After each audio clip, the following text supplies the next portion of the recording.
Okay, this is lesson 81, and it's reducing fractions part 1. So reducing or simplifying fractions is changing a fraction to an equivalent fraction. Remember we did that a couple lessons ago with smaller terms.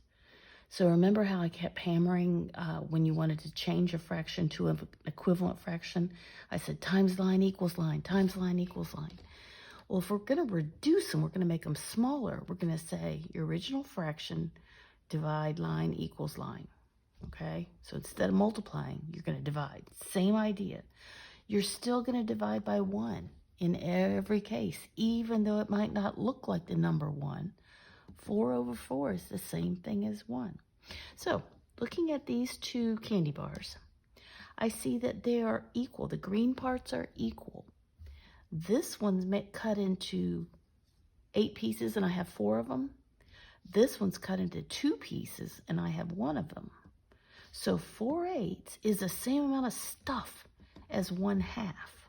So in order to show that with math, I say 4/8 divide line equals line.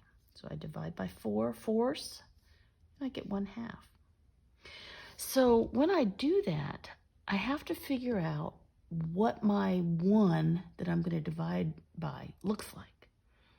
So that's kind of the tricky part about this. You have to know that the numerator and the denominator of this original fraction, so 4/8 in this case, have to have common factors. So I can't say, oh, let's divide by 5 over 5, because 4 divided by 5 doesn't give me a whole number. So that won't work. So I want to make sure I'm picking some version of 1 that is a factor of both the numerator and the denominator. Okay, so we'll practice that a little bit. Okay, example 1 says reduce the fraction 6/8 by dividing both the numerator and the denominator by 2. So fraction, divide line equals line. So I'm going to divide by 2. Really, I'm dividing by 1, right? They said divide both the numerator and the denominator. So just like when I'm multiplying fractions, I'm going to say 6 divided by 2 is 3.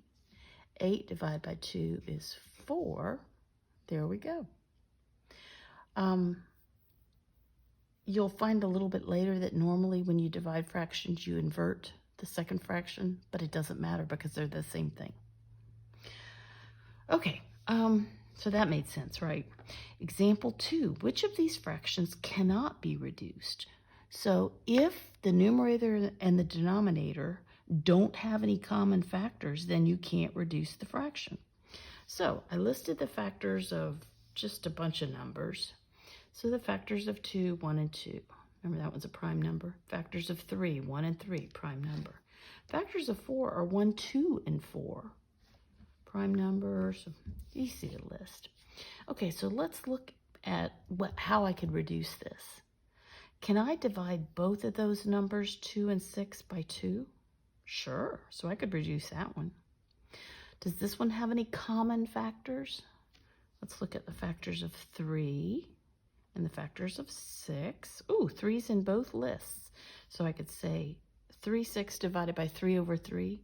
Sure, I'd get a half, wouldn't I? What about 4, 6? Do they have common factors? 1, 2, and 4. 1, 2, 3, 6. Oh, they have 2.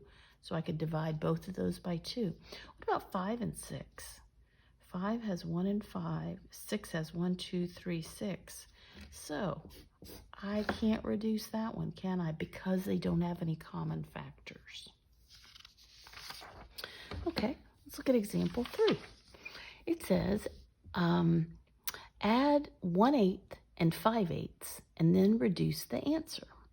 So I know if I'm going to add fractions, I have to have the same denominator. So I do, so that's good. So I can just add the top, add the numerators. 1 plus 5 is 6. Okay, so now they say reduce. 6/8 divide line equals line. Oh, now I got to figure out what to reduce them by. So let's look back at my common factors. 1. But if I just divide by 1, it's going to be the same thing. I've got to find something bigger than 1. 2, oh, cool. Okay, let's see if we can find something bigger. 3, not in this one. 6, not in this one. So it looks like 2 is our best bet. So let's go ahead and divide by 2 over 2. So 6 divided by 3 is 2. 8 divided by 2 is 4. So I know that 6/8 and 3/4 are the same amount of chocolate bar or whatever it is.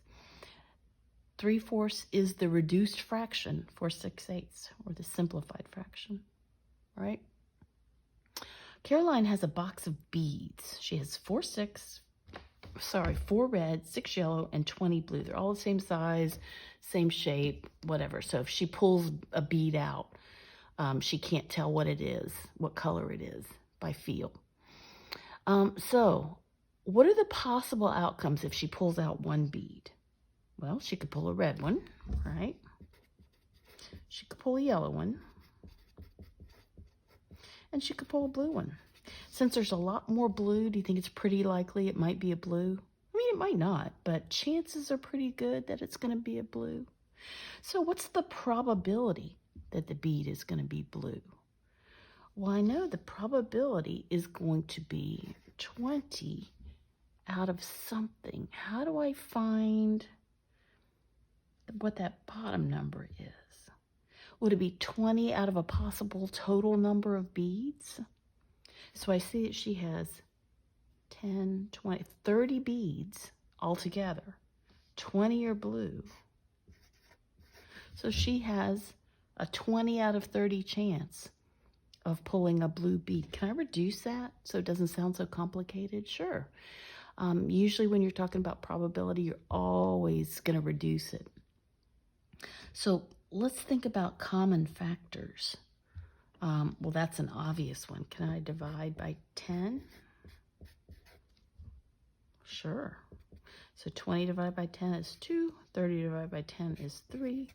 So the probability of her pulling a blue bead is 2 out of 3, or 2/3.